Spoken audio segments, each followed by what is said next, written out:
បាទសួស្តីបងប្អូនអរគ្នាបាទនេះសាឡានសសណាអាហ្វាតសសហើយប៉ុន្តែខ្ញុំអត់ review អសទេខ្ញុំចង់ review ពណ៌ខ្មៅជូនបងប្អូនណាបាទឥឡូវតាមមកមើលវីដេអូពណ៌ខ្មៅរបស់នេះមួយខ្ញុំណាបាទគឺមួយគ្រឿងនេះណានេះគ្រឿងនេះពណ៌ខ្មៅអញ្ចឹងសម្រាប់បងប្អូនចង់បានពណ៌ខ្មៅក្នុងខ្មៅ option ខ្ពស់តម្លៃល្អគឺមួយនេះហើយណាបងប្អូនបាទទីមួយគឺ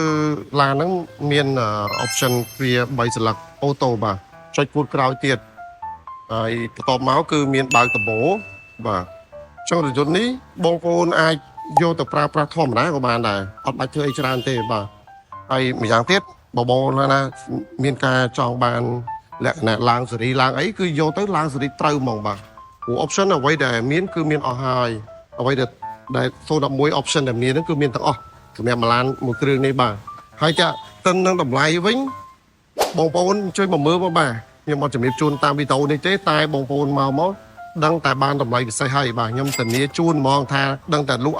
ជូនតម្លៃពិសេសជូនបងប្អូនហើយទិនជាមួយនឹងការធានាវិញគឺខ្ញុំនៅតែធានា3ខែជូនបងប្អូនណា3ខែហ្នឹងគឺពួកខ្ញុំអត់ដូរទេគឺនៅតែ3ខែជូនបងប្អូនហ្មងអញ្ចឹងបងប្អូនមានយកទៅប្រើប្រាស់មានសុវត្ថិភាពមានទំនុកហើយនឹងហើយគឺជាការដែលកណ្ដាស់យើងខ្ញុំចង់បានណាគឺបងប្អូនយកទៅប្រើប្រាស់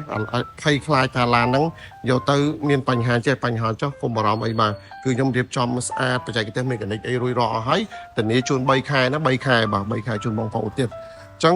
បងប្អូនកុំភ្លេចបាទមកមើលរយន្តនៅកន្លែងនេះហើយតម្លៃខ្ញុំនឹងបញ្ជាក់ជូនបងប្អូន